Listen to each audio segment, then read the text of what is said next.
J'ai adoré la conférence de presse qu'a donnée le vendredi 13 octobre Walid Regragui, le sélectionneur des Lions de l'Atlas, le sélectionneur du Maroc. Et dans cette vidéo, j'aimerais revenir sur 4 points qu'il a énoncés lors de la conférence de presse. Et pour ce faire, je vais vous mettre des extraits vidéo de ce qu'il a dit. Comme ça, on a sa parole exacte et je ne déforme pas ses mots. Et ensuite, je vais vous donner mon avis sur le sujet et j'attends aussi votre avis dans l'espace commentaire. Mais avant de commencer, n'hésitez surtout pas à vous abonner si ce n'est pas encore fait. Vous êtes nombreux à regarder les vidéos sans être abonnés, donc faites-le, ça m'aide énormément. Ça aide la chaîne à grandir, d'autant plus que je me fixe un objectif et j'ai besoin de vous pour cela, 20 000 abonnés avant le début de la Coupe d'Afrique des Nations. Ça paraît peut-être impossible, il me faut 3 000 abonnés encore en l'espace de moins de 3 mois, mais je sais que si je m'y mets de mon côté, que je fournis un travail de qualité et régulier, ce sera certainement récompensé. Donc je compte sur vous pour vous abonner si ce n'est pas fait, liker, partager et c'est parti pour le sujet de la vidéo. Mais je pense que comme l'a dit Achraf, tout le monde a des ambitions dans cette CAN, mais aujourd'hui dire qui peut gagner cette CAN, c'est très compliqué. Il y a au moins 10 équipes qui peuvent gagner cette CAN et il y a toujours une ou deux équipes surprises qu'on n'attend pas. Donc sur le plateau, on peut se dire que c'est compliqué pour tout le monde, mais tout le monde a ce rêve et Achraf là avec les joueurs. Maintenant, moi, je me méfie plus des équipes du chapeau 2 parce que voilà, c'est celles qui vont être le plus motivées. Parce que celles du chapeau 1, pratiquement, elles ont toutes vécu un mondial il y a 1 an. Toutes les autres équipes, ça fait 2 ans qu'elles attendent cette CAN. Que ce soit l'Algérie, l'Égypte, la Côte d'Ivoire, le Ghana, même si elle a participé, mais qui n'a pas eu une Coupe du Monde comme la nôtre. Et maintenant qu'on a vu ensemble l'extrait vidéo, il y a une chose qui ne figure pas dans l'extrait vidéo, mais qu'il a dit lors de la conférence de presse, c'est que le Maroc n'est pas favori à la prochaine Coupe d'Afrique des Nations. Est-ce vrai ou n'est-ce pas vrai? Alors tout d'abord, rappelons qui est le Maroc à l'heure actuelle. Le Maroc, c'est la première nation africaine à avoir atteint un dernier carré de Coupe du Monde, donc une demi-finale de Coupe du Monde. Le Maroc, c'est aussi, avec ses U23, l'actuel vainqueur de la Coupe d'Afrique des Nations 2023 U23 qui ne date même pas d'il y a 5 mois.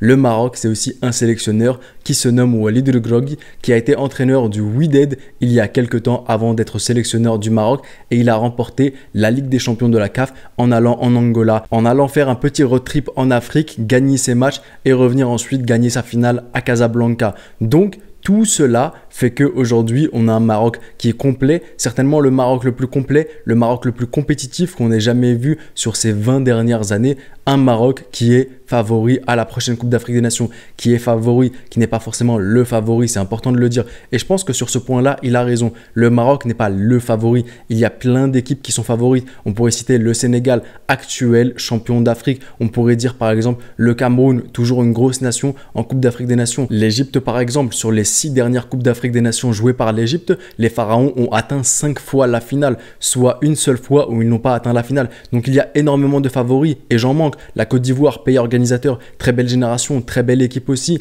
Le Nigeria et j'en passe et j'en passe. Donc oui, il a raison, le Maroc n'est pas le favori. Le Maroc est un des favoris de la compétition. En plus de cela, il y a l'humilité et la protection. Humilité parce qu'en tant que sélectionneur, tu ne peux pas venir dire je suis le favori à la prochaine Coupe d'Afrique des Nations. Même la nation la plus titrée du continent ne pourrait pas venir dire cela. Même en 2008, l'Égypte ne pouvait pas dire avant la CAN je suis le favori à la compétition. C'est impossible.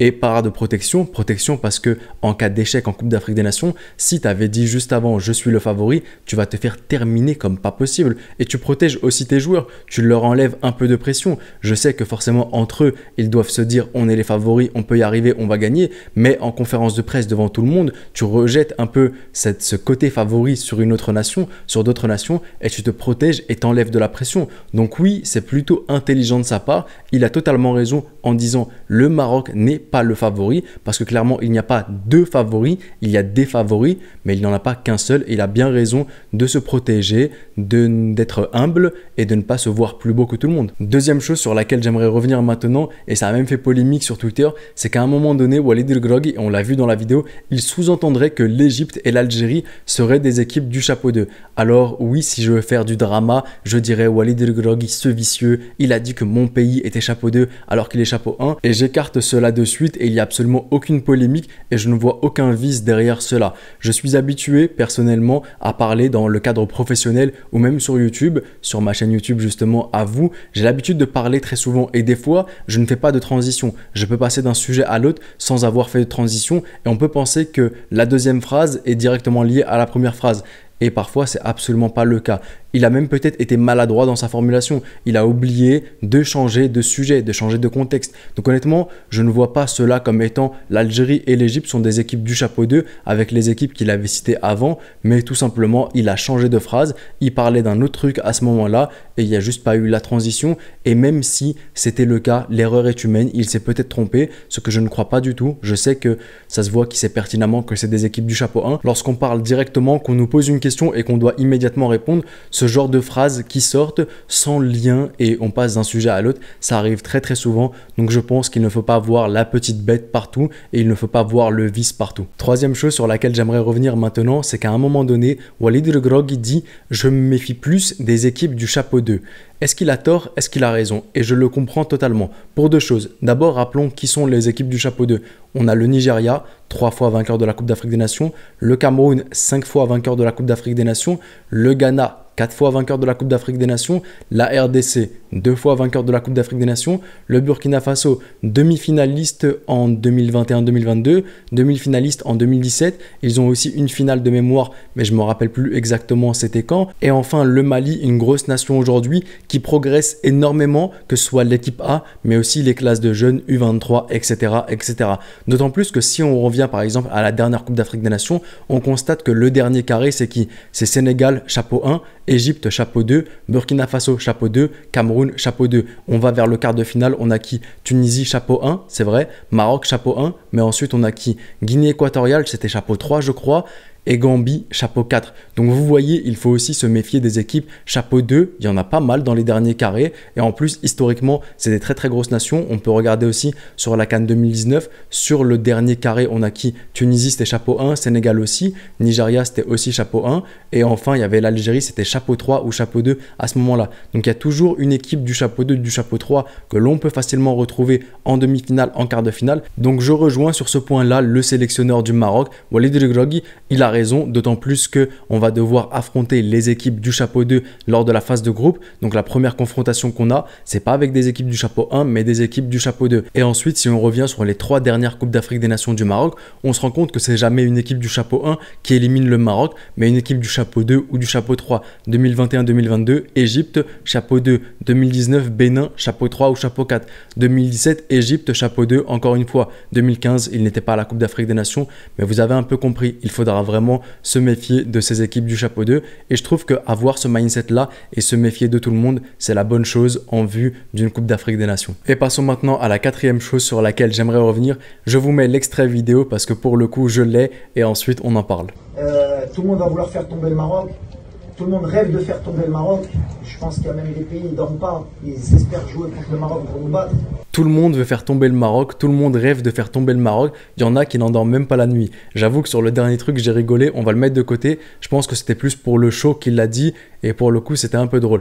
Maintenant, a-t-il raison? Oui et non. Moi, ce qui me pose problème, c'est que tout le monde veut faire tomber le Maroc. Je ne suis absolument pas d'accord avec cela. Il y en a, oui, qui veulent faire tomber le Maroc. Une équipe chapeau 3 et une équipe chapeau 4, lorsqu'ils vont faire tomber le Maroc et qu'ils vont faire la une des journaux, par exemple, vous prenez le Cap-Vert, fait tomber le demi-finaliste de la dernière Coupe du Monde. C'est un peu comme la Guinée équatoriale, lorsqu'elle fait tomber l'Algérie. La Guinée équatoriale, l'équipe qui met fin à la série d'invincibilité de l'Algérie. C'est un kiff pour la Guinée équatoriale. C'est peut-être même pour certains un palmarès d'avoir mis fin à cette série d'invincibilité. Si par exemple ça avait été l'Égypte, ça m'importe peu, on met fin à la série d'invincibilité, ok, mais nous on a plus d'ambition que cela. Notre ambition, c'est pas de faire tomber le Maroc, notre ambition, c'est pas par exemple de faire mettre fin à la série d'invincibilité de l'Algérie. Nous, notre ambition, c'est de gagner des titres. Donc les équipes chapeau 1 et chapeau 2, je vous les rappelle, Sénégal, une Coupe d'Afrique des Nations, Côte d'Ivoire, 2 Coupes d'Afrique des Nations, Tunisie, une Coupe d'Afrique des Nations, Algérie, 2 Coupes d'Afrique des Nations, Maroc, je ne le compte pas parce que c'est justement le Maroc qui est visé, Égypte, 7 Coupes d'Afrique des Nations, Cameroun, 5, Nigeria, 3, Ghana, 4. Ensuite, il y a quoi d'autre? Il y a l'Afrique du Sud qui a une Coupe d'Afrique des Nations, Burkina Faso 0, mais ils veulent prétendre à cela. Il y a RDC Congo, ils ont 2 Coupes d'Afrique des Nations. Il y a pas mal d'équipes qui ont déjà des Coupes d'Afrique des Nations et je pense que leur ambition, c'est pas de faire tomber le Maroc. L'ambition de l'Égypte en rentrant dans cette Coupe d'Afrique des Nations, même si on croise le Maroc, c'est pas de battre le Maroc parce qu'il était demi-finaliste de la Coupe du Monde. C'est battre le Maroc pour ensuite aller en finale et remporter le trophée. Toute équipe du chapeau 1 et du chapeau 2, son ambition, c'est de remporter remporter le trophée. C'est pas de faire tomber le Maroc. À la limite, une équipe chapeau 3 et 4 parce qu'elle sait peut-être qu'elle ne pourra pas faire un exploit, aller chercher la Coupe d'Afrique des Nations. Donc l'objectif, c'est peut-être de faire tomber le sextuple, le recordman de Coupe d'Afrique des Nations. De faire tomber la Côte d'Ivoire qui est pays hôte. Donc pour une équipe chapeau 3, chapeau 4, je fais tomber le pays hôte. Waouh, j'ai vaincu la Côte d'Ivoire chez elle. Battre le Maroc, demi-finaliste de la Coupe du Monde. Ça, c'est des objectifs qui sont peut-être le plafond de verre d'une équipe chapeau 3 et chapeau 4,